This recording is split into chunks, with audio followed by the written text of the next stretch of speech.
You wake up in the vault. It's Reclamation Day. We have a full, customize your character like we've had before. It's even better now. And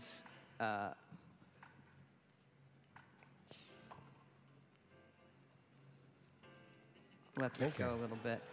You get to take your ID badge. We've added this photo mode in the game that's really, really cool.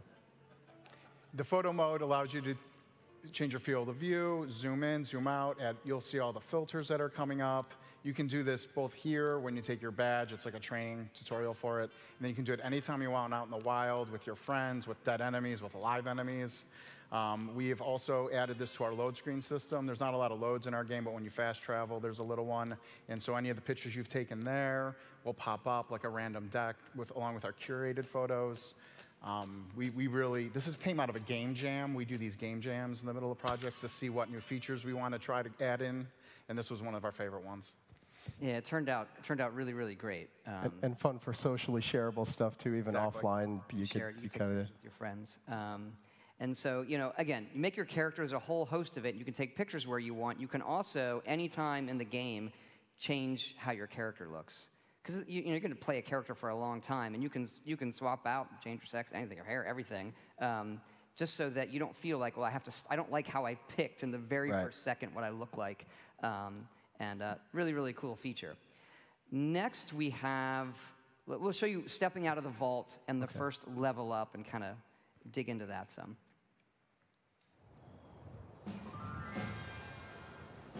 So if you hit level 2 when you step out, you kind of complete the initial vault thing. And the first thing you do when you level up is pick a special that you want to increase. If you played previous Fallouts, we have all the 7 specials. And after you pick the one you want to increase, you then pick a perk in that special. So here we're choosing Gladiator, which is a melee perk. And then that is a card. As you can see, the perk system, the perks are cards. And then you equip those, and every special is a pool of points for the cards you want to equip. And each card has, I don't want to say mana cost, but a point cost for how powerful that card is, and do you have the right special for equipping it. Right. And is it flexible, or am I jumping ahead? Do you have... There's some more on that we can get into and show you how flexible it is and why we made some of the choices that we did. But let's keep going, and then we can spend some time when we see a more complete character. Okay, this is a level up to level 4. So we picked some more cards. We wanted to show you how the cards themselves rank up. Okay. So you can pick that card again. So by picking Gladiator again, you can then combine that card with the other one to create a more powerful version, but it costs more points. Right. So sometimes you may decide, well, I only want the 1-point version equipped for my character build versus the more powerful 2-point version because I'm using my strength stats in some other way. So I think that probably makes sense, yes. I hope. But there's more than 4 levels in the game. Yes. The levels keep going up and up and up. We don't want to make a game where you have to stop leveling. But we had to make some very interesting decisions of what that means for a multiplayer game for balance. So let's run the next one where we see it's a much higher level character. Right. I think it's in the 40s. So here we are, and you'll see a character that's much further along. Picking Charisma. We can talk about Charisma is interesting. Yeah. Here's a perk that lets mutations act better with groups.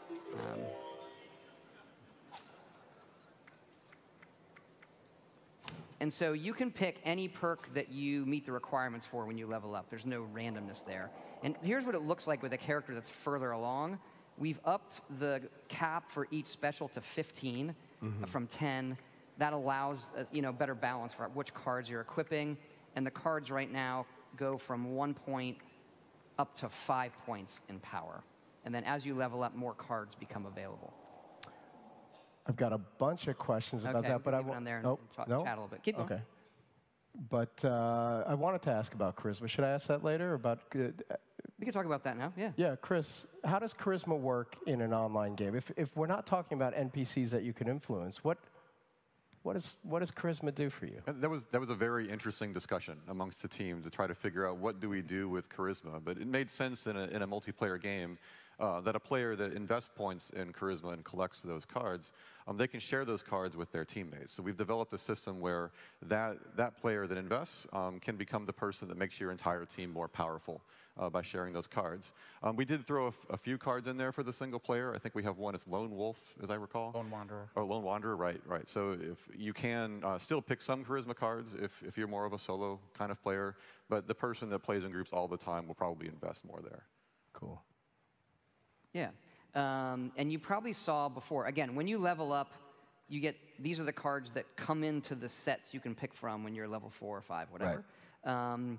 We also experimented with, well, how do we add some more fun to it and give you more choices? And so we have added, because they're cards, perk card packs. And every few levels, initially every 2 levels, you get a perk card pack, and that has 4 random cards. Again, you could have picked these, but it gives you some more interesting choice that you might not have picked to give you some flexibility in your character. And then later on, you get them every 5. But let's look at a perk card pack opening, because they're a ton of fun.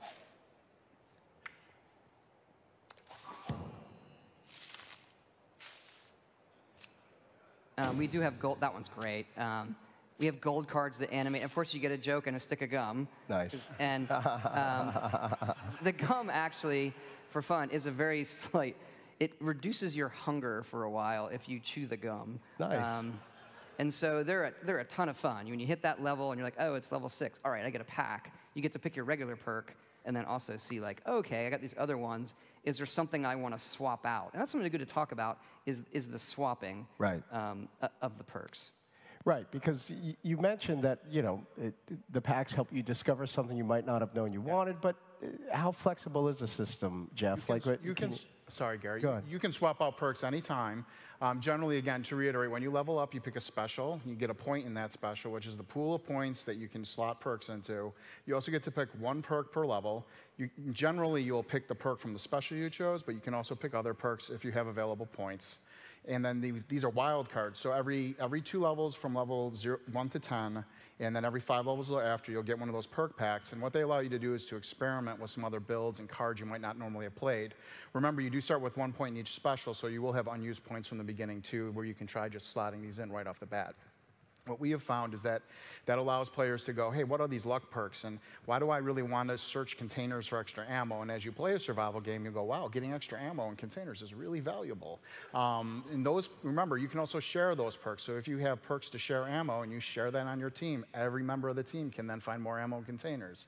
And these all rank up. So eventually you're getting like huge bonuses in the amount of ammo or food you're finding, or your carry weight's a big deal in this game. A lot of interesting back and forth with developers on how much you can carry or not. And you know, you see those cards at first, you're like, well, that's not as cool as being able to do plus 20% damage with my pistol. But in a survival game, being able to carry more means you'll be able to carry more pistols.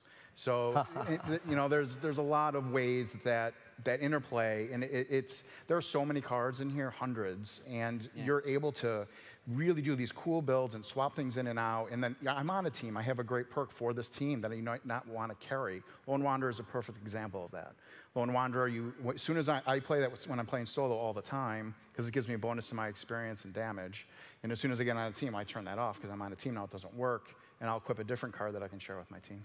So when you say builds, you're not really talking about sitting there and having multiple kind of decks. You're talking about having more of a baseline and then making little changes here and there quickly and easily. Is that a kind of a correct way of putting it? Or? Yeah, your character, you're still progressing the way you would expect in an RPG, and it's kind of growing and growing and growing. So it's kind of what Jeff was saying. You're swapping out a thing here or there.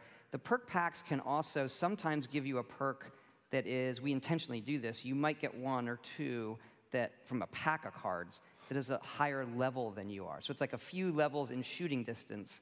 So you say, like, oh, I didn't even know that was a perk. Maybe I want to pick agility on my next level up because the game has given me this other perk, and I just want to try it out. The other thing is, this is the multiplayer part of it, that when you hit level 50, you don't get to pick any, you don't get to give out a special point anymore. So that doling out strength and all that stops at level 50, but you still get to pick cards. So that gives us a continuing thing where, okay, I hit level 73, and I'm still like, you know what? I never got to pick that perk, because again, there's hundreds of them. I'll go pick that one. I want to try it out. So you're not, but we're still capping the, the power curve ramp that in our other games, like a Skyrim or a Fallout 4, just like your character keeps getting more and more and more and more powerful, and we knew we couldn't really have that in this one. You talk about the discovery of perks, too, and how you might discover them in a card pack. You might see your friend using one that you never thought you'd use. Have any of you, in your own internal play testing, found a perk that you never thought you would use that you're like, wow, this is really cool? Chris? All the time. Any recent examples? Well, I remember when I first started playing the game, I did exactly what Todd alluded to, or Jeff, where I've always picked the % damage perk. Because I'm thinking, OK, I just want to do more damage. As I played the game and discovered there's a lot of value in doing things like building up your camp and doing a lot of exploration and gathering resources, I started to actually take perks I would have never picked in a single-player game to reduce the amount things weigh so that I can actually carry more junk. So I can then bring that back to my camp. And I find that I'd swap that out a lot. Like if I'm playing by myself and doing more exploration, I tend to use those kinds of perks. But if I play in a group, we typically have some objective in mind. It's something we want to go and kill, and then I might swap some of those out for the more traditional damage perks. Yeah, Jeff, anything for you that emerged recently that you didn't think you would use, but now you're using? I can't think of anything particular. I did get one of those weird mutations the other day, though. They're a lot of fun, too. So I was playing, and all of a sudden, when you have a lot of rads is when you're susceptible to mutations, like in real life.